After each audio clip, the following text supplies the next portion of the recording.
released as well. A newly created joint venture between Sinopharm and Abu Dhabi-based G42 aims to produce up to 200 million doses annually. That's going to happen at a new plant that will become operational this year. This is a unique opportunity for Sinopharm Group to continue the vaccine research in the United Arab Emirates, a country with over 200 different nationalities. The UAE government and the local teams have provided massive support for the clinical trials. Joining us now is the Group 42 CEO, Peng Xiao. Peng, just give us a bit more color on this agreement and also how effectively you're able to produce. What kind of pricing structures are we looking at? Thank you for the question. It's good to be here. This agreement is really a long time in the making. It started with us doing one of the largest clinical trials in the world since last year in July. As you know, the trial is actually still ongoing at this point. But the relationship between UAE and China, as well as relations between G42, my company, and Sinopharm in China, have grown during this challenging period. We see many opportunities to work together to broaden our scope beyond just the trial. And for example, in this case, we have entered into the manufacturing agreement. We believe the world will need a lot more vaccine. But not just that, the world needs to be prepared for new mutations as well. This is why we've got to think globally, but all have to act locally. In this case, our agreement will include both manufacturing and also R&D. We're tracking the mutation in the region closely and informing our partners around the globe how to counter it. So I think this agreement ultimately will result in a relief on the global demand for vaccine, but also looking forward to proactively deal with mutation problems.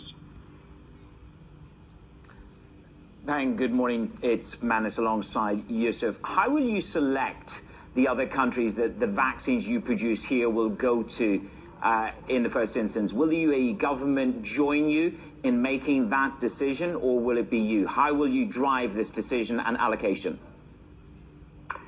I think more than we select other markets, there'll be other markets selecting us. We need to prove to the world the vaccine is safe, effective, affordable. I do believe there's huge demand in the region right now. We're talking to over 20 countries in the region alone who are very interested in accessing this vaccine. Then beyond this region, we are talking to friends in Central Asia, Eastern Europe, Southeast Asia, Africa, and even Latin America. So there's no shortage, I think, of interest, and we will definitely work in coordination closely with UAE government to ensure, number one, domestic demand is met, and then working with our partners around the globe to reach the global market. Peng, I'm still trying to get my head around the prices, and I know you kind of dodged the question first time going, so I'm going to try and get a bit more feedback from you. How low can you price it at, and what kind of margins can you still pull off? Yeah, this is still a very early stage of the joint venture, as you know. We will ensure that the vaccine is free to the UAE population here domestically.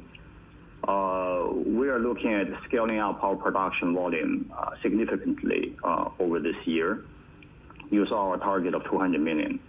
I think as we approach the scale of economy, and we will be able to offer more and more affordable prices to the world. So, Peng, the other big discussion point is at the moment it's a two-shot vaccine on Sinopharm. Lots of discussion around the need for a third shot. Will those people who have taken 2 shots of Sinopharm need a third? What data can you tell us? And where are you with assessing that? Yeah, it's a good question. I think for the precise answer, we need our scientists and medical professionals to answer the details. But from my perspective, first of all, this vaccine is already proven to be incredibly safe, probably have one of the best safety profiles in the world. And millions have taken this vaccine around the world. And the 2 shots are perfectly effective and safe. However, there is a small group we have noticed who do not respond as strongly on 2 shots. So there is tests going on to verify if a third shot can help them or not. In addition, we are also testing if the third shot can help to protect against the new mutations we see around us. I'm sure our science team will publish data sets on this very soon with our partner Sinopharm. Well, how concerned are you about vaccine nationalism? Because as the world looks to reopen, the reality is that some countries accept certain vaccines and others accept, some of their competitors. Right. To what extent is there a need for everybody to coalesce around one system instead of me having to get 4 or 5 vaccines to go to every part of the world? Yeah, I am actually very concerned about vaccine nationalism, and this is the reason why you see the leading role UAE is playing today in the region and even around the world. The very fact that we are forming this joint venture with the largest pharma company in Asia to manufacture right here for the region and for the rest of the world, I think is indication that we are going in a direction to make this a global good. This is an issue I think more and more countries will face. We are hearing from our partners from Serbia to Indonesia, all asking to join this network and begin to be more and more self-sufficient. So we're working on this problem with our partners. Peng, before we let you go, you said it's the safest vaccine in the world. Give me a number. What is the efficacy that you can tell the world this morning on Sinopharm? Yeah, I think when you measure a vaccine, you've got to look at multiple factors. It's almost like a spider chart, right? You have safety profile, efficacy, duration of the efficacy, cost, logistics, so on and so forth. I think by practical measures, the fact that over 100 million doses of this vaccine have been deployed globally, we can see with our own eyes just how safe it is. So safety profile is beyond any doubt. Okay, Peng, so we don't have an efficacy number from you. Thank you so much, Peng Xiao, Group 42 CEO. Thank you for your time. We wish you well with the endeavor here in the UAE and every success on producing the vaccine. This is Bloomberg.